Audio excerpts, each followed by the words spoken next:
آپ انٹیریئر چلے جائیں گے، انٹیریئر سندھ میں کئی لوگوں نے اپنا نام رکھا ہے امام علی، یہ ہم آنکھوں سے دیکھا. آپ کا نام کیا ہے؟ مولانا نام ہے امام علی. کسی نے اپنا نام رکھا شیر علی، کسی نے اپنا نام رکھا غلام علی. اب شیر علی نام رکھنے سے کوئی شیر تو نہیں بن جاتا نا. تو اللہ کا فوکس نام پہ نہیں ہے، اللہ کا فوکس کام پر ہے. آپ تصور کریں 5 منٹ کے لیے خدا 12 اماموں کے نام قرآن میں لکھ لیتا. اب امام آئے نہیں ہیں، نام اللہ پہلے بتا دیتا. پھر ہونا کیا تھا؟ نام سب کو پتا ہوتے ہیں. جس کے گھر میں بچہ پیدا ہوتا وہ اس کا نام وہی رکھتا جو خدا نے قرآن میں بتایا ہے. شاید بنو امیہ کی نسل سارے نام وہی رکھ لیتی جو خدا قرآن میں بتا چکا تھا. مسئلہ یہاں بنتا پھر ہمیں یہ ثابت کرنا پڑتا جو حسن خدا نے بتایا ہے وہ کون سا ہے، جو حسن یہ بتا رہے ہیں وہ کون سا ہے، جو کاظم خدا نے بتایا وہ کون سا ہے، جو کاظم یہ بتا رہے ہیں وہ کون سا ہے. جس طرح اردن کے بادشاہ نے اپنا نام مثلاً کہتا میں مہدی ہوں، اور لوگوں کو کہتا میں ہی مہدی ہوں، میں وہی ہوں جس کا ظہور ہونا تھا. اب بندہ ثابت کرنے لگے کہتا میں سید بھی ہوں، میں مہدی بھی ہوں، میں سب کچھ ہوں. اب آپ کیسے ثابت کرو گے؟ کیونکہ نام سے بات نہیں بنتی. اسی لیے خدا کی سنت ہے، خدا نام نہیں بتاتا، خدا صفت بتاتا ہے، خدا کام بتاتا ہے. یعنی آج میں یہ کہوں کہ جنگ احد میں علی رکے تھے، ٹوٹی ہوئی تلوار سے نبی کا دفاع کیا تھا. اب جہاں جہاں صفت مشکل کشائی آئے گی پھر آپ کے ذہن میں نام علی بھی آئے گا.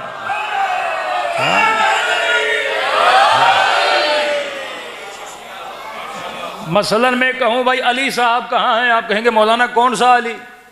یہاں تو کافی اہل بیت کے چاہنے والے ہیں جن کے نام کیا ہیں؟ علی ہیں.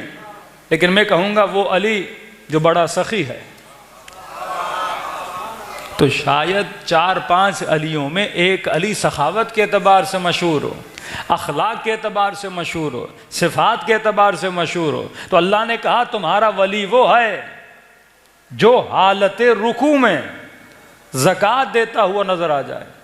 اللہ نے حالت بھی بتا دی، یہ نہیں کہا جس زکوٰۃ دیتا ہوا نظر آ جائے. زکوٰۃ تو کافی مسلمان دیتے تھے. اور یہ بھی نہیں کہا کہ نماز کے بعد زکوٰۃ دیں. اللہ نے وہ حالت بھی بتائی، حالت رکوع میں زکوٰۃ دیتا ہوا نظر آ جائے. کیونکہ آج تک کسی زکوٰۃ یا خیرات دینے والے نے بھی یہ نہیں سوچا تھا کہ میں خیرات نماز کی حالت میں دوں. بھائی آپ کی اس مسجد میں جمعہ ہوتا ہے، فقیر باہر کھڑے ہوتے ہیں. آج تک کوئی فقیر دیکھا جو نمازیوں کے بیچ میں آ جائے؟ اس کو فقیر کو بھی اتنی عقل ہے، فقیر کو بھی اتنا شعور ہے کہ نمازی ہے، نماز پڑھ رہا ہے، نماز ختم کرے گا، بھاگا تو نہیں جا رہا، نکلنا اسی مسجد کے دروازے سے ہے. دینا ہوگا تو خیرات دے دے گا. میں اس کی نماز کیوں ڈسٹرب کروں؟ میں نمازیوں کو کیوں ڈسٹرب کروں؟ تو دنیا کا آج بھی کوئی ایسا فقیر نہیں ہے کہ نماز کی حالت میں آ کے خیرات مانگے. دوسری بات، بالفرض اگر کوئی فقیر آ گیا اور دروازے پہ کھڑا ہو گیا اللہ کے نام پہ خیرات دیجئے، اللہ کے نام پہ خیرات دیجئے، کوئی ایسا نمازی بھی نہیں ہوگا جو اس کو خیرات دے.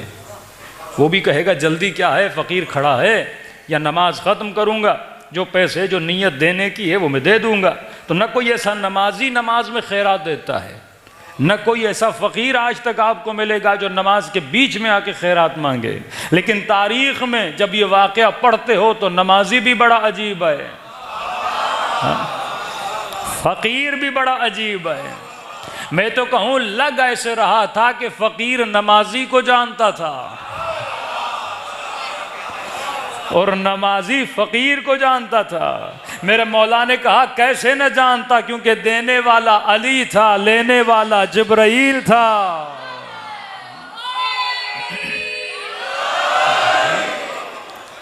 کیسے نہ جانتا، کیونکہ دینے والے علی مرتضیٰ تھے اور لینے والا جناب جبرائیل تھا. اللہ نے ایک یونیک سچویشن کریٹ کی جہاں پہ جا کے مولا علی نے خیرات دی. یا جیسے آپ دیکھتے ہیں کہ میدان غدیر خم میں بھی ایک عجیب سچویشن کریٹ ہوئی. مولانا اسحاق سے انجینئر مرزا نے یہ جوانی میں پوچھا تھا کہ بھائی کہ رسول علی کا ہاتھ بلند کیا؟ کہا من کنت مولا فہذا علی مولا. کہاں کیا؟ کہا شیعہ کہتے ہیں یہ اعلان ولایت ہے. تو انہوں نے کہا نہیں، اگر اتنا اہم واقعہ ہوتا تو رسول اسے عرفات میں بیان کرتے، جہاں سارے مسلمان موجود تھے. حج کے درمیان بیان کرتے جہاں سارے مسلمان موجود تھے. کیا ضرورت پڑی تھی اتنی دور جگہ پہ جا کے حضرت علی کی ولایت کا اعلان کرے؟ تو مسلمان یہ نہیں سمجھتا کہ نبی کے کام تمہارے جیسے نہیں ہوتے. سب سے پہلے آپ نبی کو پابند کیسے کر سکتے ہو کہ آپ عرفات میں اعلان کرو گے تو مانیں گے، آپ حج کے درمیان اعلان کرو گے تو مانیں گے. یہ اتنا اہم قصہ تھا، عرفات میں بیان کرتے. نبی کو کیا پڑی تھی میدان غدیر خم میں جا کے اعلان کرے؟ تو اس کا مطلب یہ ہے وہ آیتیں جو گھر میں اتری وہ تم نہیں مانو گے. کتنی آیتیں جو گھر میں اتری، بولتے نہیں یا رسول اللہ قرآن کی آیت اگر اترے تو عرفات میں اترے گی تو ہم مانیں گے، حج میں اترے گی تو مانیں. بھائی قرآن کی آیت کہیں بھی اترے وہ اللہ کی مرضی ہے، وہ کہاں اتارے؟ اللہ تم سے پوچھ کے تو آیتیں نہیں اتارے گا نا کہ نبی یہ اعلان مثلاً عرفات میں کرو، نبی یہ اعلان مثلاً حج پہ کرو. اللہ کی مرضی ہے. یہی آیت غدیر، یہی حکم غدیر اگر خدا نبی کو گھر میں بھی بولتا، دو لوگوں کے سامنے بھی بولتا، پھر بھی مسلمان پہ واجب تھا کہ نہیں تھا؟ یہ ہم قرآن پہ قدغن نہیں لگا سکتے کہ یہاں پہ آئے گا تو مانیں گے، یہاں پہ آئے گا تو نہیں مانیں گے. اور خدا نے کئی مقامات پہ کہا کہ نبی کو اور نبی کا موازنہ اپنے ساتھ نہ کیا کرو.